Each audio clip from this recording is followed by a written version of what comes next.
Now, in case of bacteria, these fragments are 1000 to 2000 nucleotides in length. These Okazaki fragments will be 1000 to 2000 nucleotides. That is, nucleotides were the ATGCs, adenine, guanine, thymine and cytosol. So these Okazaki fragments are 1000 to 2000 nucleotides in length. But in case of eukaryotes, these fragments are less than 200 nucleotides long. Then if we talk about the other strand, which grows overall in 5 to 3' direction, is called as leading strand, and it is synthesized continuously.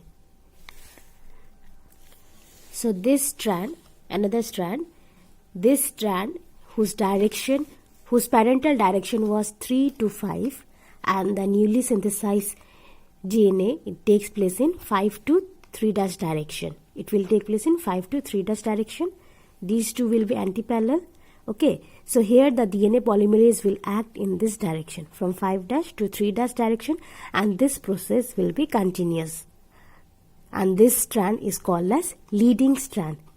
So here this strand was called as lagging strand, and here this strand is called as leading strand.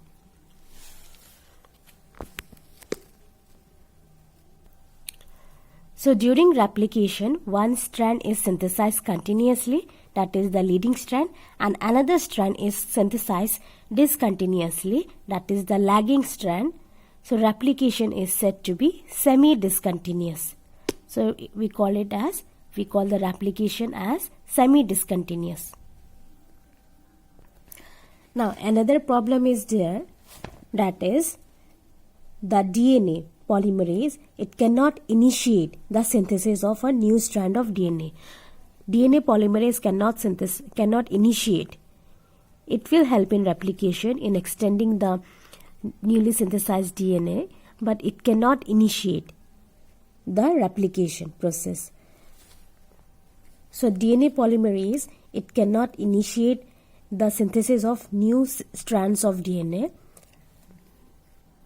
So for that, we have studied about the enzyme, that is primase or DNA polymerase. This DNA synthesis, it is primed by short segments of RNA. RNAs will help in that. So RNA, which is either made up of primase in case of eukaryotes or DNA polymerase in case of eukaryotes. Primase in case of prokaryotes and DNA polymerase in case of eukaryotes. So DNA synthesis, it is primed by short segments of RNA, that is either by the primase or the DNA polymerase, and this priming, it needs to occur continuously. It needs to occur only once in case of leading strand. See, suppose this is our newly synthesized DNA. So in the leading strand, the priming, it occurs only once. Since the process, it will keep on moving once the priming has been done.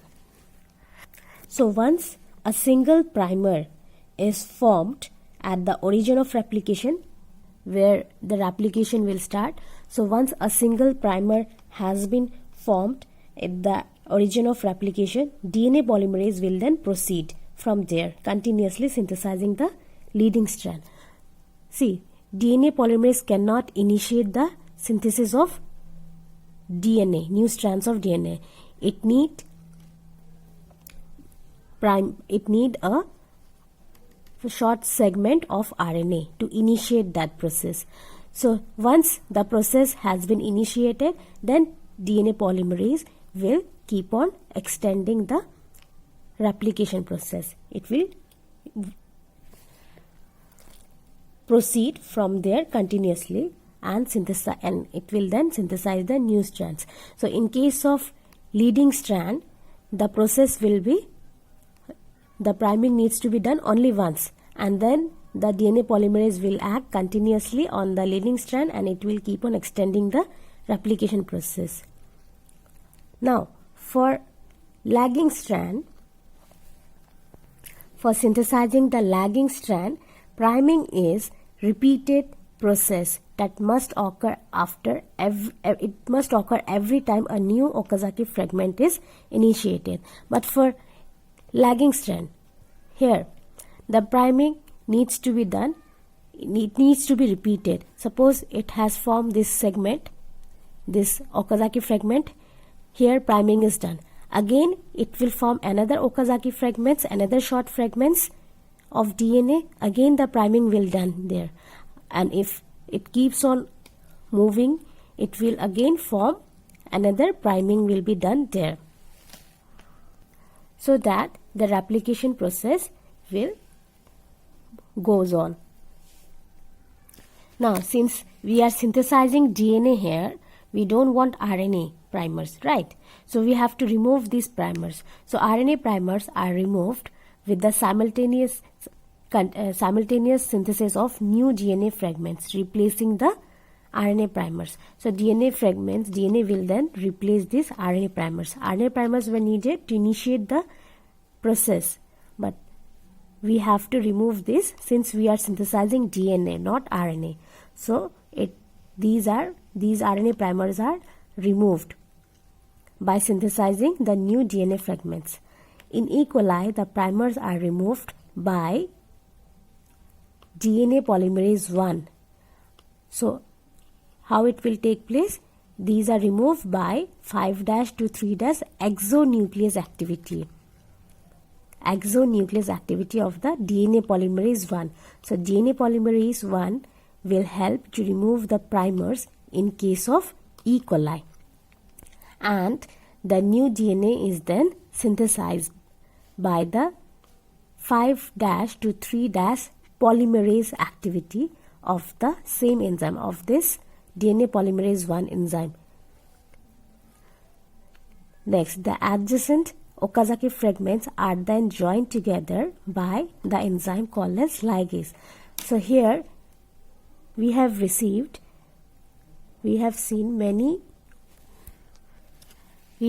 here formation of many Okazaki fragments, right? So gap was there in between these Okazaki fragments. So these gaps are then joined. These DNA fragments, these Okazaki fragments are joined by another enzyme called as ligase. So ligase will help in joining these Okazaki fragments to form an intact lagging strand. So in the lagging strand, wherever the Okazaki fragments was there, these are then joined together by enzyme ligase, and thus the DNA replication process is successfully done by the involvement of all these enzymes.